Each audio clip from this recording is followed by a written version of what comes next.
Here with Shango and Grizz. We're 11-1, sitting on top of NFC East, and it feels good, don't it, Grizz? Oh, man, this is just at the beginning, before the season, I just could not imagine that we were going to be this good. I thought we were going to be good, but this level of good, no way. Because we're in a place that we've never been as Cowboy fans. We've never been 11-1, and the scariest thing about it, Grizz, is we ain't nowhere near peak yet.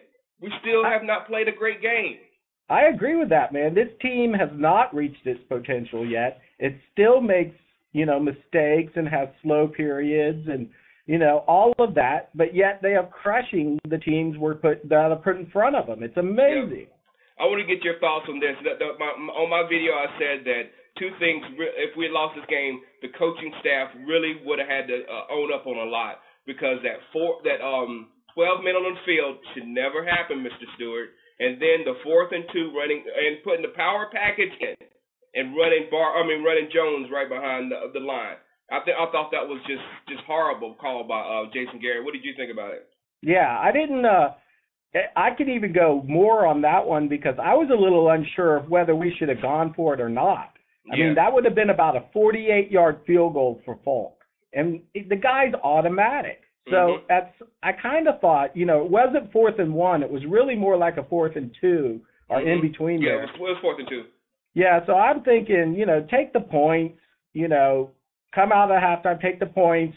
Yeah. So I was a little kind of, disturbed by that, but I was okay with it. I know Wade and Jason are gamblers. They like to go for it. I didn't have too much of a problem with that. But you're right, man. You got to run MB3 on that play. I mean, you either got to pass it or you got to run MB3. You cannot give it to Julius. They did it later on with MB3, ran him in a running situation. He almost scored. If T.O. had a bump on Al Harris, he would have scored, because Al Harris made a tackle. Yeah, I definitely agree with that. And the 12 men on the field, I mean, that was a killer. But then the play right after where Ryan Grant just ran right through Ken Hamlin and Roy Williams. Yeah. I mean, what happened? Had a great game. Both of those guys had a game. They just whiffed on that one. They whiffed on that play totally. Now, what do you think about this pass interference? Because to me, Chris Collinsworth knows he's an idiot sometimes, and him to say that second pass interference wasn't pass interference, I don't know what he was thinking. Well, I'm on the fence on this a little bit because of a couple of things. I think that if he hadn't put his hands on the receiver, and the one back judge hadn't seen that, and the feet would have just tangled up, I don't know if they would have called that pass interference. And there is some debate about whether the Green Bay guy was playing the ball or not, and just ended up tripping Austin. So there's a little bit of gray area in there. I'm looking at it right now. Perfect time. And I'm looking at it right now because I got the TV on mute. His knees are up in Miles' crotch. That's not feet tangled up. You ran, if your knees are up under somebody, you ran up under him. And his helmet was pointed toward Miles, not back to the ball. So he knew what he was doing. I agree on most of that, but I don't think he tripped him on purpose. But I think that because he was trailing him and he wasn't really playing the ball, then they can call that as a pass interference. If he would have been even with Austin or, making a lunge at the ball and their feet got tangled, I'm not so sure they would have called it. But when that other ref saw that little touch on the shoulder and that little pull, he was like, that's too much.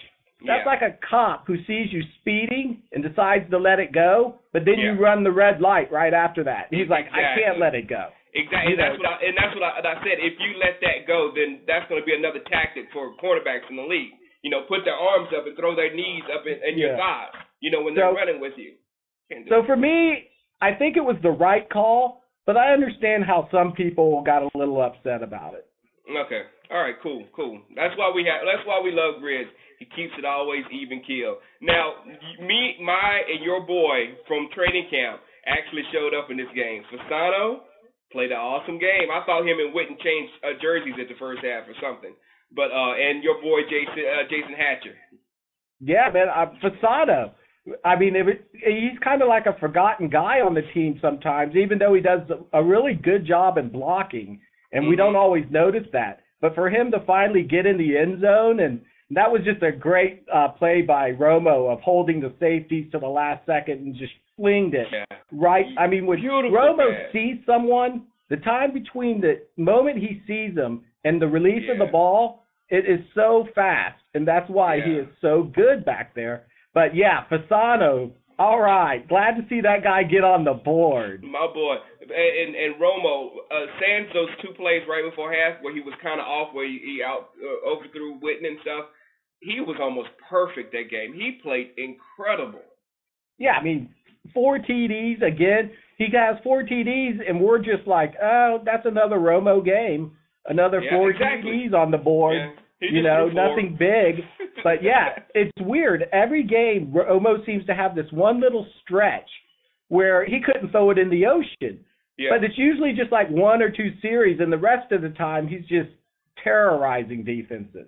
I can agree with you because I didn't think about him throwing that 4 interceptions until I checked my fantasy scores and I'm playing the guy that had Romo starting. And I said, dang, 33 points, crap. That's when it sunk in. Like, wow, Romo's killing. And then the number 81, that drop touchdown hurt me just like it hurt all of Cowboy Nation. But that dude ripped that defense apart yesterday. He gave them so many problems. Don't you agree?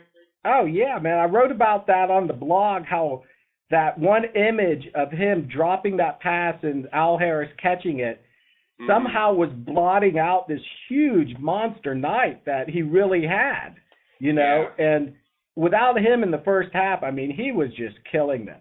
They could not cover him. Jason Garrett was moving him all around, so Al Harris couldn't get right on him. And even when Harris was on him, he was still beating him. So, I mean, T.O. is just, over this last stretch of 4 or 5 games, he's just been a monster.